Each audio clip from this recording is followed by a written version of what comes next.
Here it is. I guess I have a lot of explaining to do. Let's get to it.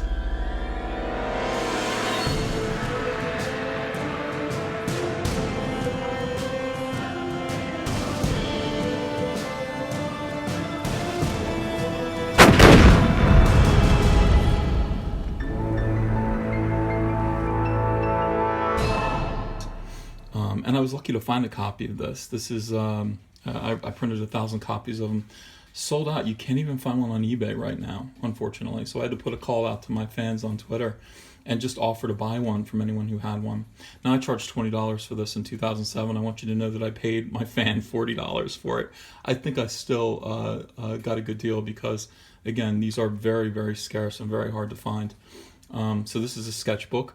What a sketchbook promises is unseen artwork, stuff that got kind of drawn but rejected, not printed, or maybe early work or design work. All of that should be in this sketchbook for your $20. And people were doing this a lot, especially 10 years ago. All my friends were telling me, if you're going to go to San Diego, you got to make a sketchbook. Because sketchbooks are what everybody's looking for and you need to have one. So I made two of them. I went to San Diego in 2007 and 2008, and I decided to make both of my sketchbooks look like insane political tracts because I thought that was funny. I mean, so this one's named My Struggle. It's appropriate. It's a three-way joke, okay? Sinestro here has been remade by me from a kind of clownish, goofy, ineffectual villain into a scary, harsh, mass murdering dictator tyrant. Look at this impassive, cold glare on his face. Look at this. This expression never changes unless he sees Hal Jordan, and then he gets, angry and he starts to show some emotion. But other than that, he's emotionless. I gave him a not what would be called now a Nazi haircut. Okay, so he's got this Hitler do, and I remember when DC first saw this, they were a little bit, we don't know about it, but I actually was very forthright about it. I said, I really think if you run this character because of who he is and what he stands for through the lens of Mussolini and Hitler and just tyrants, dictators, you're going to get a really, really interesting villain. And sure enough, I mean, he became one of their top villains. So My Struggle was the name of Hitler's first, political biography, autobiography, or tract or whatever. I've never read it. I don't know what it really is. But Mein Kampf translates to My Struggle. And I thought this was common knowledge. Turns out, when this came out, people who bought it gave it a double take and then just winked at me and chuckled. They got the joke. Everybody knew what this character what I'd been saying in interviews about him and everything like that. So this was kind of funny. The other part of it is that as a Republican in comics and an out Republican in comics, even in 2007, I was being called a Nazi by my peers, but in a kind of like way that didn't really mean anything. Like it wasn't threatening to be called a Nazi. It was just like the worst thing that dumb people could think of to call you. It's like, oh, you're a Republican?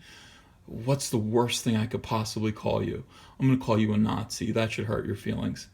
And, it didn't mean very much back then because there wasn't a strange movement of SJWs trying to call everyone Nazis and get them fired from their jobs. The third reason why this is funny is because the book itself, I'm going to open it in a minute and you're going to see. This will show you, give you a little tour of my work in comics from when I first started in 1993 up till 2007, which was then the present. So this was my struggle to be a comic book artist. So it's a three-way joke. It's not really that scary. Okay, let's crack this open. Signed by Moose Bauman, too, who actually did the design work for this, which was very nice of him.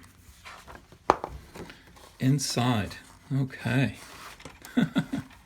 Now this is cool. This is a little hello to you from me. But what I show here is I show the drawing, the original drawing that got me the job on Impulse. Now in 1997, was it 7 or 98? I think it was 97. Okay, so Cyberfrog was no longer financially feasible. And I had worked, I started to contact people at DC Comics. I had my eye on this title. I felt like I could do it. And so I showed some sample pages from Cyberfrog to Paul Kupperberg over there, and then I actually faxed over this drawing of Impulse. Like, hey, you know, I can draw this character, or maybe I should do some fill-in work on Impulse. So that is the piece that I did. This tiny little sketch I had to do in order to prove to DC that I could draw Impulse. So basically it's the scribble that got me in the door. That is correct. I'm gonna turn the page. And here's a nice commission of Saturn Girl, like in her old, I don't know if this is 1970s, 1960s Saturn Girl. I had to do for someone.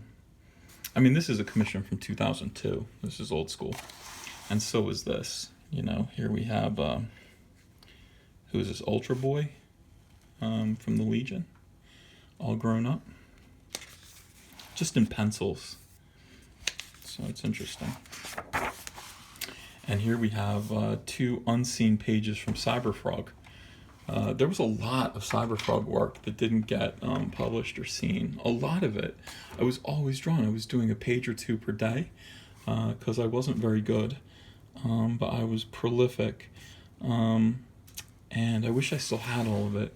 Here's a cover for a Cyberfrog issue that never came out. There's Heather being attacked by giant mosquitoes. Yeah, it's just, look at her leg up and everything. It's like, I'm glad that didn't see print. That's kind of an inappropriate crotch shot. But they used to do that in the 90s a lot. Oh, here's an actual axed cover from Green Lantern Rebirth.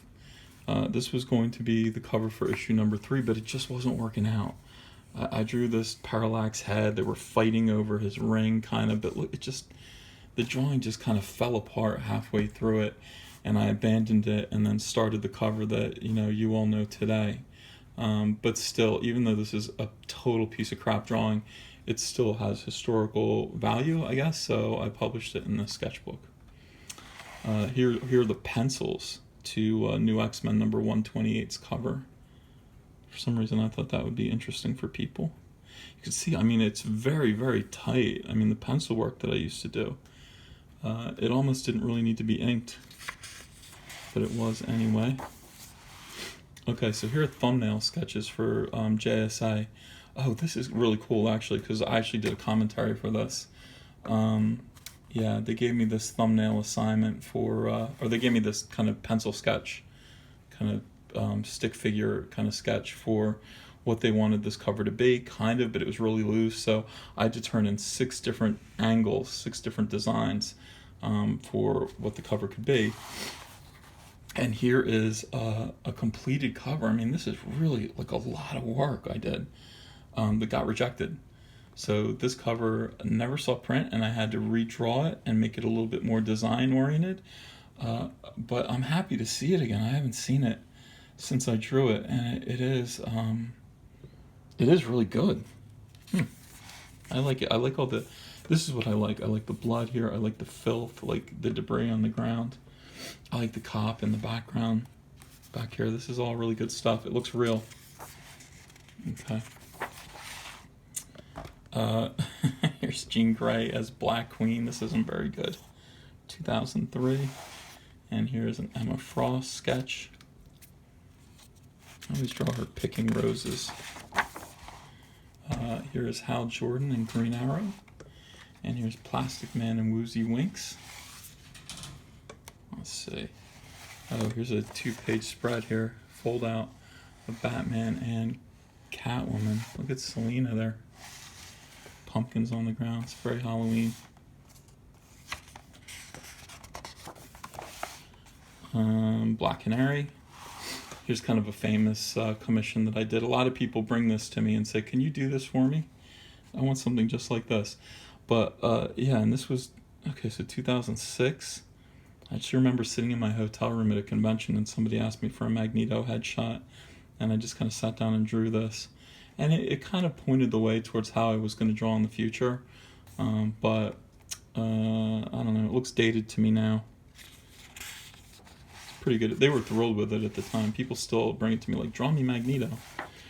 Here are 2 cut pages from an issue of New X-Men that I didn't even get to finish. This is issue number 134, and someone else, Kieran Grant, I think, actually completed the issue, and I must have done 7 pages of it before I was yanked off of it, and I think I was fired from Marvel. I think that's why I didn't finish this book. But the pencils, again, this was me just, drawing very, very tight. Quentin Quire. Here is another page with Emma Frost, and here's the hidden sex, S-E-X, in the background. I'm still doing it. Here are the Stepford Cuckoos. It's a shame. I mean, some of this is okay. It should have seen print. Here's a nice Batman I did. Here, this looks like kind of an early. Yeah, here's Poison Ivy. Wow, it's a lot of ivy on her. It says I drew that at church. I hope nobody was looking over my shoulder. Here's Thanos. I'm always asked to draw Thanos. I mean, even back then, people were asking me to draw Thanos all the time. Here is a cut impulse cover featuring. Okay, so Dwayne McDuffie. It's funny because it's like turns out I worked with Dwayne McDuffie more than I thought I did. I only remember Justice League number 20. Like, there's so many things that I started that I didn't finish. That things like the sketchbook kind of bring it back to me. So here's a Dwayne McDuffie impulse fill-in that I was supposed to do. And here is Raleigh, this character who's Bart's friend, fighting Little Lobo. They call him Little Lobo. And I was like, you could just call him Libido. Like, libido means little wolf. Why wouldn't you call him Libido instead of Little Lobo? And they went, eh. Here's Bart. It's not very good. I don't know why he's doing that. And here's some pages that are cut, and these are actually really good from that issue that I guess I was supposed to draw. Really, I mean, I was finding my own here. I was finding my stride. Bart and Max Mercury running, but this is what's remarkable. Look at this. Look at the detail in this. I love these. Like, look, he throws these tornadoes. And Bart's like, ooh, he's like a magician.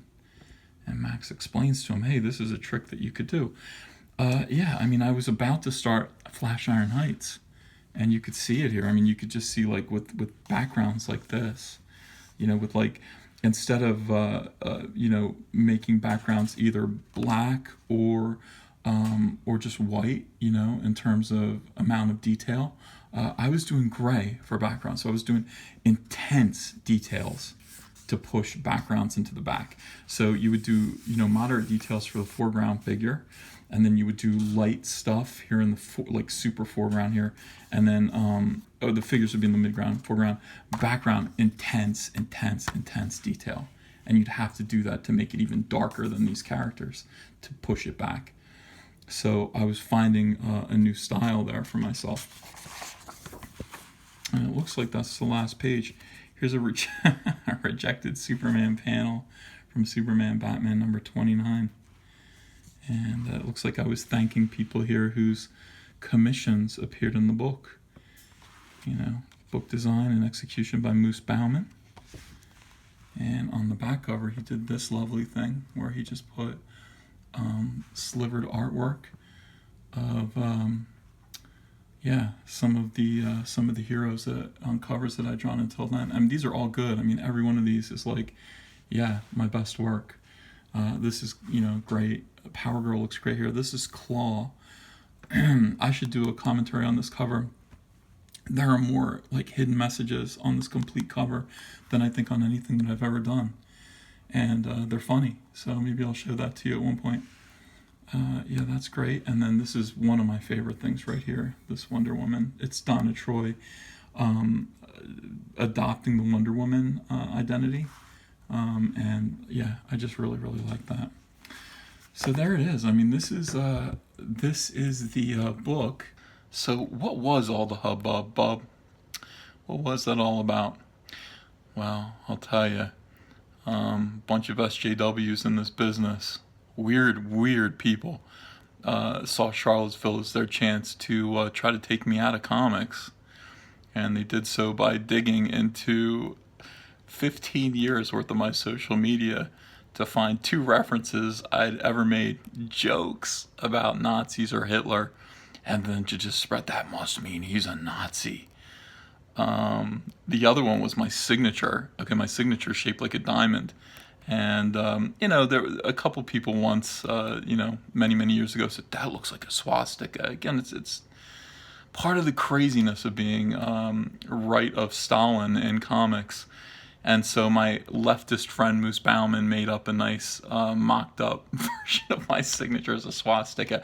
And I mean, again, that was just a funny thing that I posted on Facebook to make fun of the person who said that. But listen, they found it, these SJWs, like this Tim Doyle guy, and decided it was proof positive the EVS is a Nazi who's got to be driven from this industry. Good luck driving me from this industry, Tim Doyle. I can't go and bag groceries. I can't. And do you know why? Because I can't leave this industry to people like you. I can't. This industry needs people like me. They need me.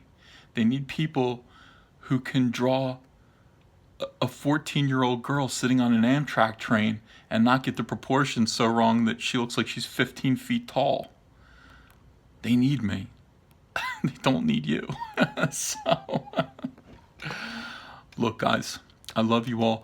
Thank you so much for your continued support. I think this is,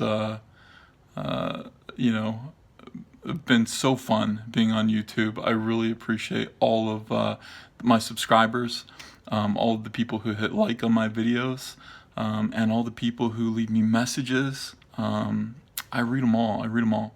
And all the people who do my drawing lessons and then send them to me so I can retweet them on Twitter. You guys mean so much to me. I think you're wonderful. And I hope I think I'm recording this like 2-3 days before Christmas. Merry Christmas to all of you. Happy holidays. You are very dear to me, and I hope you have a great time with your families and friends this season. Thank you very much. And it includes you too, Tim Doyle. I want you to suck on that fudgesicle, suck on 2 fudgesicles this Christmas. Do it for me. Bye, guys.